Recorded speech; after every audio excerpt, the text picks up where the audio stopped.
पकड़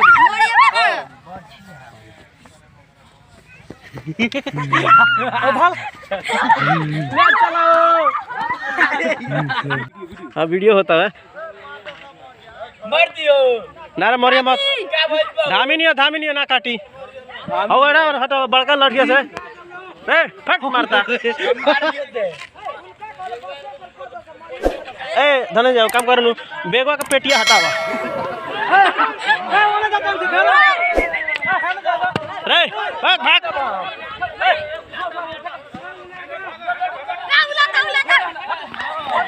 ए तरी ओकरा का मारी ना काठी ना मरिया मत ओने ठेल दे रे कोई ता देखी आउती लगे भाग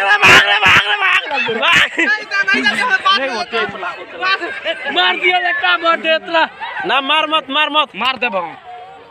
ए मारो मत ए ओ नहीं जाता ना दियो ला अरे मर दे ये बनाओ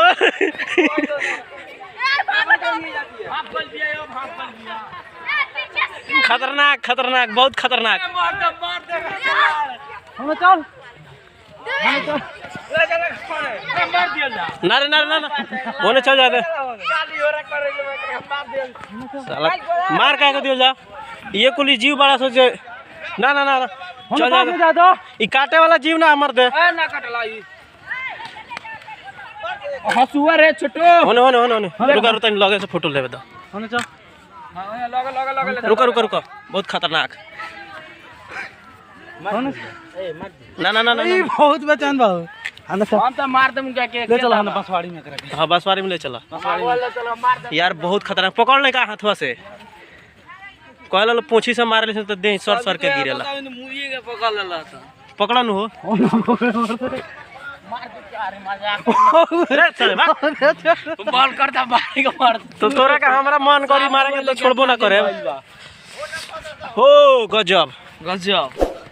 मार लिए डायरेक्टर है ला हां खतरनाक देखिए ना घुसो मत चला बड़ा मोट बमर दे ना लेके जाते हैं जा हार गई चल धान में चल दिन देख ले वही वाला शुरू में गाय ए ते रोज जो ले चला क्या हार गई हो मार दे ए यार देखो के मैचा बाबे रुक जा हार गई धला ले ए धला ले हार गई धर बल्ला धर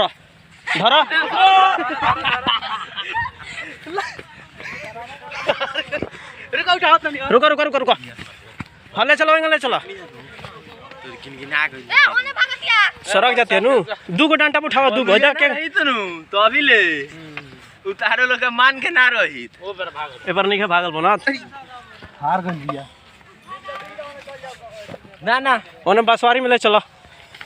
बसवारी में ना का होई बा देखे वाला चीज मार दियो ले तो देखे वाला चीज लौकत मारे का बा ते तो सब आगे ही रहते रही खाली मारे के चक्कर में बड़ी बचाव के चक्कर में ना रहे कितना वजन रुक हार गई रुक कम से कम ना यो तो 4 किलो से कम के ना होई देबो हम उठा ली भाल भावना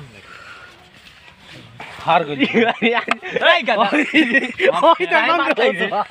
जम किया उठावा रुका एक फोटो खींचे दो जैसे 18 किलो के बिया अरे रे मोटू 524 किलो के पकड़ ली का बानत का है मोय तक जो दुकान जो अब देख ले जो